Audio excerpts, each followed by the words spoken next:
to continue as its Prime Minister for another 5 years. And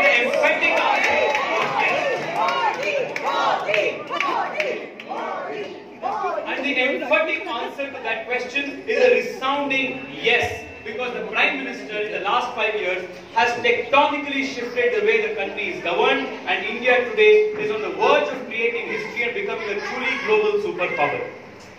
And you know, the last 5 years, just look at the kind of transformation all of us have witnessed.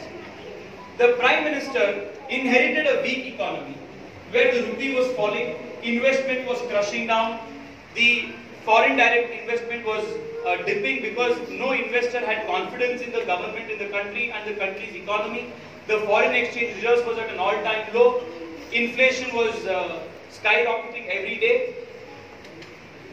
And there was such a growth of the informal economy that the formal economy in the country was almost on the brink of complete collapse. This was the kind of economy the Prime Minister inherited. And in a matter of 5 years, India today is the world's largest, fastest growing economy. We are growing at a pace that has outbeaten the pace of China. We are now a larger economy than the United Kingdom, which had ruled us for more than 300 years. What a befitting historic reply that Narendra Modi government gave in 2018. 300 years of slavery under the British was answered in 2018. The rupee is now at an all-time strength. It's one of the strongest performing South Asian currency.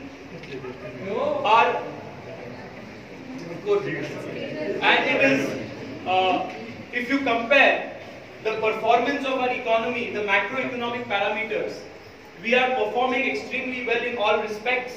The foreign exchange reserves are at an all-time high.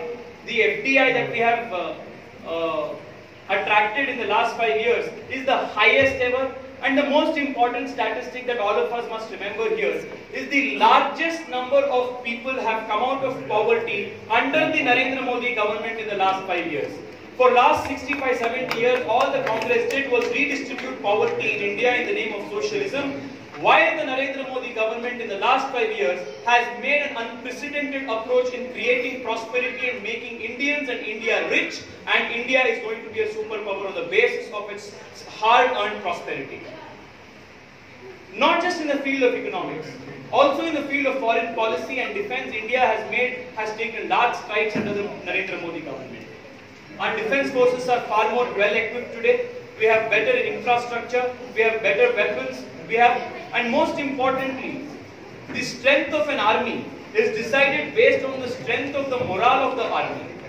And the army's morale today is at an all-time high because the Prime Minister, the army knows that the country is today under a Prime Minister who will not bow down to international pressure, but has the guts, has the strength of conviction to stand for the interests of the country no matter which other country opposes us.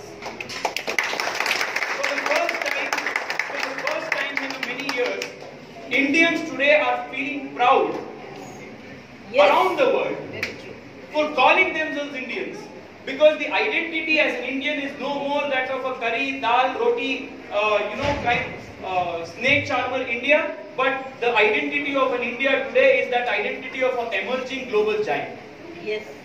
And when was the last time, my dear friends, you remember young people with good education, doing well in their lives, wearing a t-shirt with the name of a politician on it, with pride on the chest? Narendra Modi has brought credibility, respect back to Indian politics in the last 5 years. And that, I think, is perhaps one of the greatest. Therefore, India today has already decided that India needs to re-elect Prime Minister Narendra Modi, because Indians want to move forward. Why is unemployment so high? But Indians want to move forward because India wants to catapult itself in the 21st century. And for all those people who say there are no jobs, well, dear friends, in the last 5 years, the country has seen the largest number of roads being constructed. Where did the people who construct the roads come from? From India, not from Italy. Yes.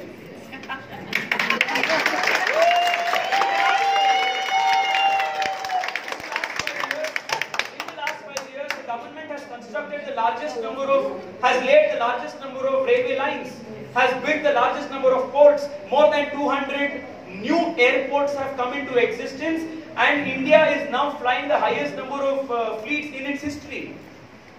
We have the largest number of domestic air passengers today. Under the Udan scheme at 2,500 rupees per hour, you can, even those people who considered air travel a luxury, is now becoming as common as taking a bus from here to Chennai.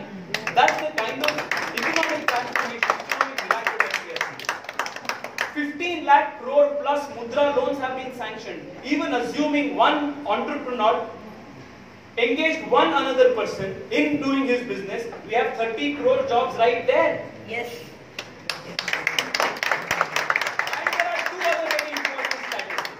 And there are two other very important statistics. Let him talk, sir. Please There are let two him other talk. very important statistics. The time is very short. One, Yeah. if 44 people are coming out of poverty every single minute under the Narendra Modi government, a fact that has been ascertained and hailed by all credible international organizations, then the question that all of us need to ask ourselves as well as the cynics is, are people coming out of poverty without having sustainable jobs? That's a question that logic demands us to answer. And there are two other important indicators which show that India is not facing a jobless growth or an unemployment problem to the extent in which it is being made out to be. The first indicator is there is no large-scale social unrest in the country. If there was unemployment as high as what is made out to be, then India would have been suffering large-scale social unrest everywhere. And two, there would have been people in Rahul Gandhi's rallies. Yes. Yes.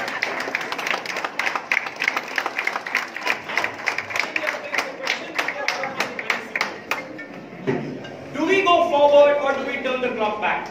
We have to go forward. We go forward Yes. and we go forward with Forward. That's the future for India.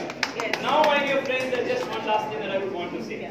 The Prime Minister and the party has given me the opportunity to be your voice, to represent all of you in the parliament, Surya. to speak for you, Surya.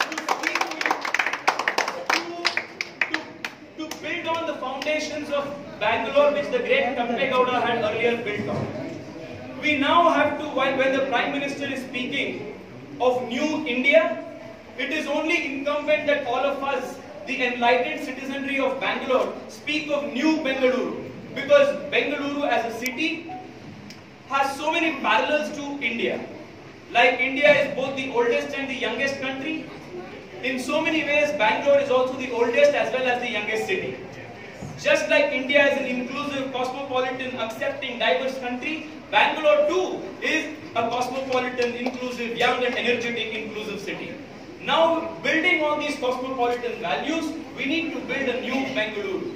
A new Bengaluru which will truly be a global city, a true Bengaluru that can cater to the millions of aspirations of people who will naturally come from around the world, a city which will attract the best of the talent from around the world, a city which will promise and guarantee the best of standard of living for the most talented, most dedicated, most capable people in the world, a city that cares even for the poorest of the poor in the city and ensures that each one of them have a decent standard of living so that each man can live a life of dignity as a human being. And that is what all of us need to do. And that is what all of us need to work towards. And dear friends, there are so many seniors here. I request all of you one thing. I need all of you to handhold me. I need all of you to guide me. I need all of you to mentor me and show me what is right from what is wrong. We are in this together.